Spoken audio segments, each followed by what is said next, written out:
दिवा जेव्हा पेटलेला असतो की नाही तेव्हा वर प्रकाश असतो, पण अंधार दिव्याच्या खाली असतो. पण अनेकांचं त्याकडे लक्षच जात नाही. स्वतःला स्वयंप्रकाशित समजण्याच्या नादात त्याकडे दुर्लक्ष केलं जातं.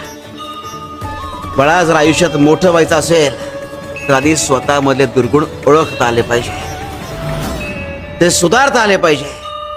आणि हे शक्य होतं संस्कारांमुळे, गुरुच्या मार्गदर्शनामुळे. आता प्रत्येक वेळी गुरु तुमच्या सोबत असेलच असं नाही, म्हणून आम्ही काय केलं तर आम्ही एक मंत्र आमच्या भक्तांना दिला, तारक मंत्र.